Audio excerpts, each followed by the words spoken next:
Le Seigneur soit avec vous. Évangile de Jésus-Christ selon saint Jean.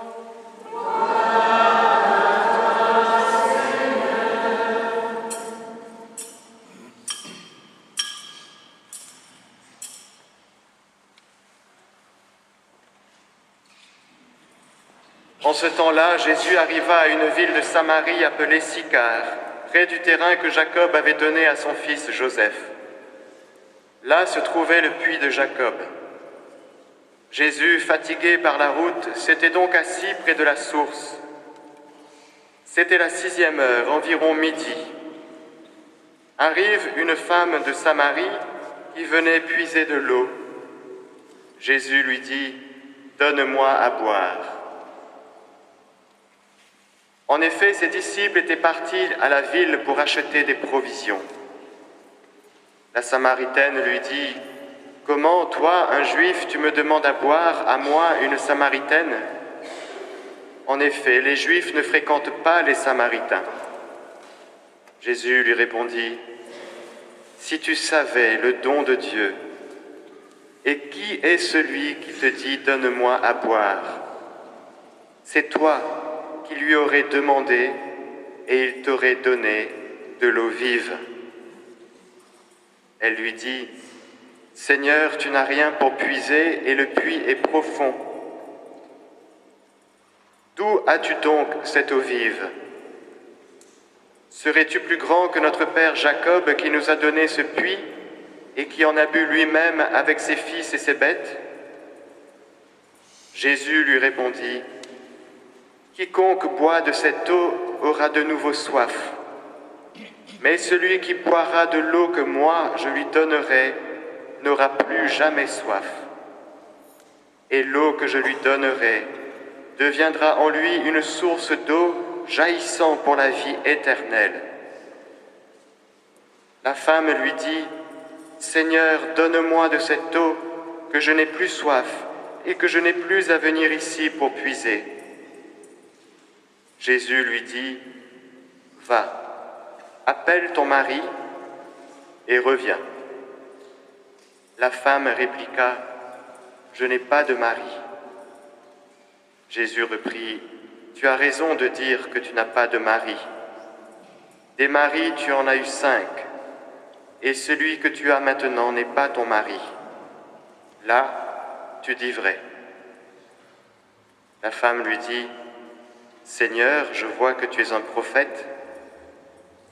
Eh bien, nos pères ont adoré sur la montagne qui est là, et vous, les Juifs, vous dites que le lieu où il faut adorer est à Jérusalem. » Jésus lui dit « Femme, crois-moi, l'heure vient où vous n'irez plus ni sur cette montagne, ni à Jérusalem, pour adorer le Père.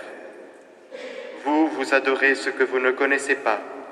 Nous, nous adorons ce que nous connaissons, car le salut vient des Juifs. Mais l'heure vient, et c'est maintenant, où les vrais adorateurs adoreront le Père en esprit et en vérité. Tels sont les adorateurs que recherche le Père.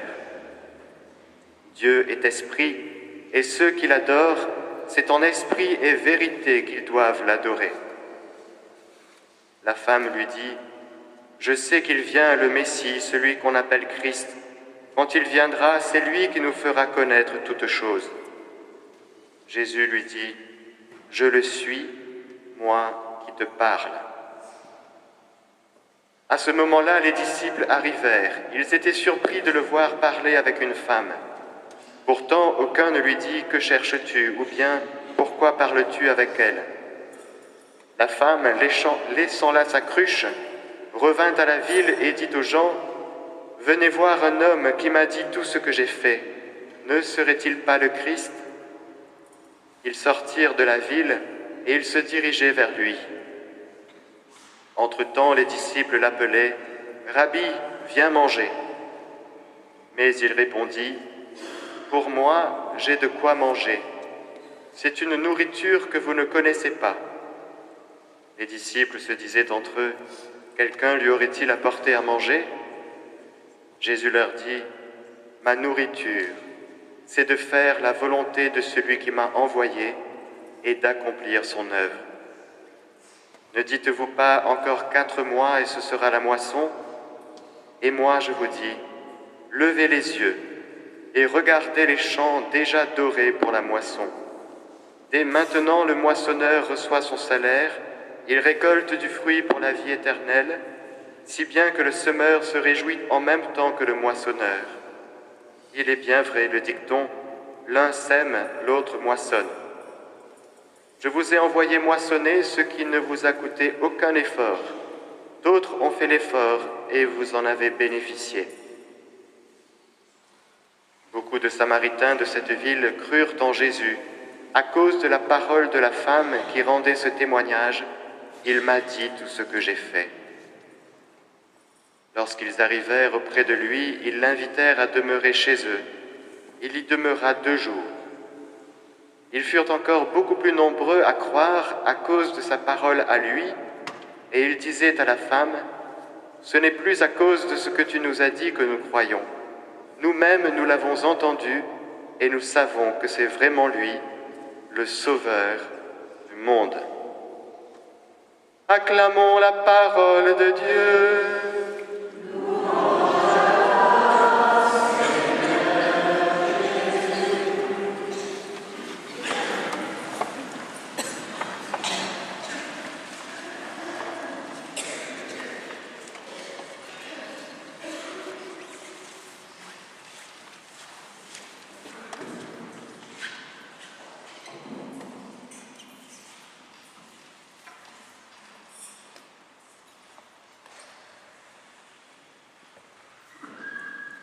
Il est midi,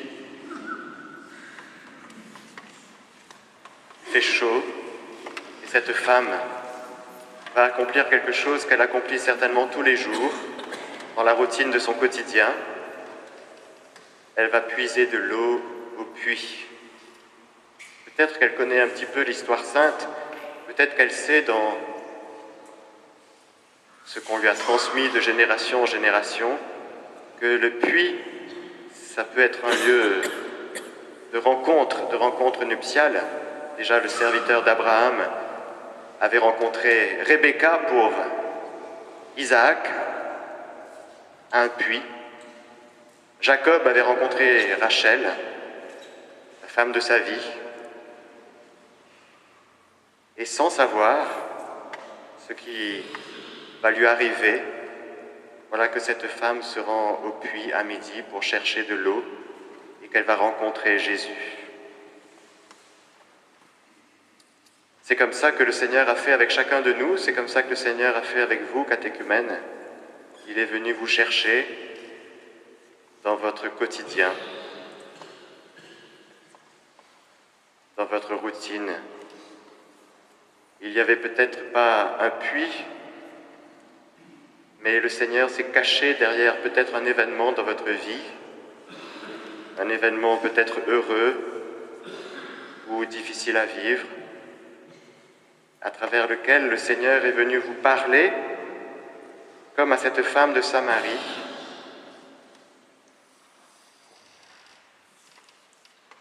Donne-moi à boire. Et au cours de votre vie, il s'est passé quelque chose à travers lequel Jésus est venu appuyer sur quelque chose que vous portiez en vous, que vous n'étiez peut-être pas capable de nommer, d'exprimer, mais qui a jailli à un moment donné. Je veux être baptisé. C'est comme ce qu'il fait avec cette femme, en attisant ou en réveillant en elle un désir profond.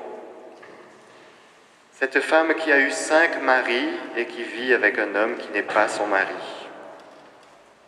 Autrement dit, une femme qui est fatiguée dans l'amour, qui s'est essayée plusieurs fois à être heureuse, et pour des raisons que nous ne connaissons pas, elle en est à son 6e essai.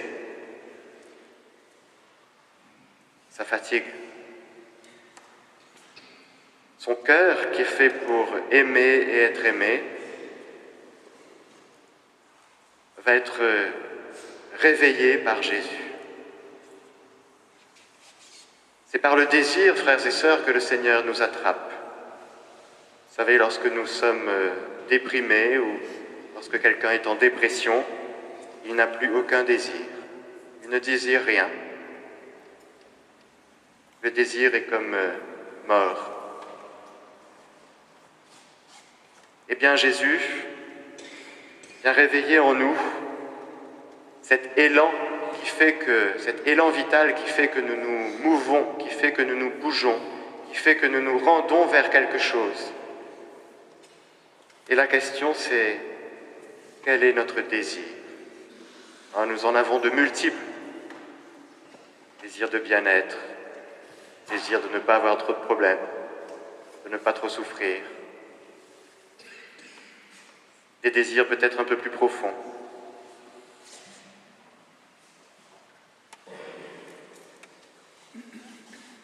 Et là, nous avons une réponse éminemment personnelle à donner à Jésus qui nous pose cette question, quel est ton désir?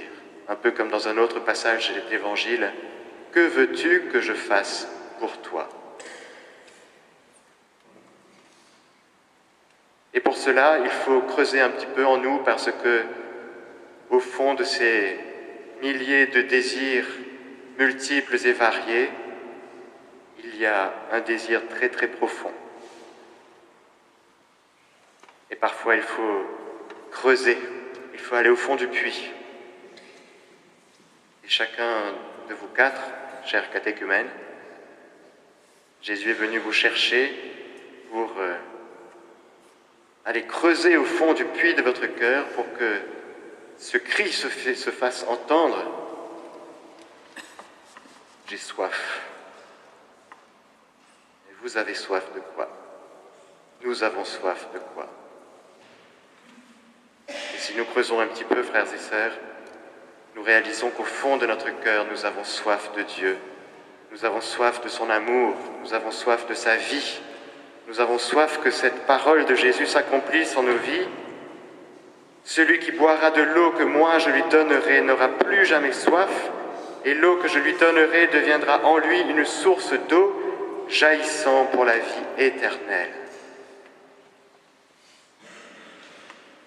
Seigneur, donne-nous cette eau que je n'ai plus soif et que je n'ai plus à venir ici pour puiser. Autrement dit, que je n'aille plus dans des satisfactions de désirs superficiels, même importants, parce qu'il faut bien boire pour s'abreuver au niveau physique. Mais donne-moi de cette eau que je n'ai plus soif, que cette soif d'eau, que cette soif d'amour, que cette soif de toi vienne mon désir le plus grand dans ma vie. Ce désir, frères et sœurs, Dieu l'a inscrit au fond de notre cœur, et vous, catéchumènes, vous avez su le repérer, et vous avez su repérer que c'est Jésus lui-même qui a mis en vous ce désir de lui. Et encore une fois, sans forcément tout comprendre, sans forcément mettre des mots pour tout expliquer, vous venez aujourd'hui et vous allez vous présenter le 4 avril, dans la nuit du 4 avril, avec votre soif d'être immergé dans cette eau de la piscine pour renaître et une vie nouvelle que le Seigneur va se plaire à vous donner gratuitement. Car vous répondez à un appel, et le plus heureux dans l'affaire, dans l'histoire, c'est Jésus lui-même qui veut combler votre désir. Car si nous avons un immense désir, c'est que Dieu veut le combler. Il ne veut pas que nous restions avec des petits désirs. Il veut nous combler dans notre grande soif, dans notre immense soif de lui. Mon âme a soif du Dieu vivant.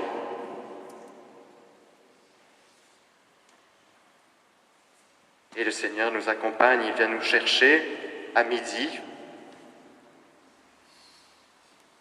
comme nous sommes, c'est-à-dire avec nos 5 maris, avec nos blessures, avec notre histoire personnelle, avec notre foi qui est ce qu'elle est. Elle est samaritaine, elle est un peu syncrétiste, Elle croit en Dieu, mais c'est mélangé. Elle a des idoles. Et Jésus vient la rejoindre là où elle en est pour l'emmener très loin. Et nous voyons à la fin de cet évangile, non seulement elle, mais ceux et celles de son village qui se mettent à croire, à accueillir Jésus. Et c'est ce que vous allez vivre, chers catéchumènes, en accueillant ce baptême dans quelques semaines. Vous allez provoquer des choses autour de vous, dans votre entourage, et déjà ça a commencé, parce que lorsqu'on accueille Jésus dans sa vie, eh bien non seulement Jésus vient transformer profondément, totalement, entièrement, il vient nous rendre heureux, comblés, mais ça vient faire des vagues autour de nous, dans notre entourage, comme une pierre qu'on jette dans un lac et qui fait des ondes, vous savez.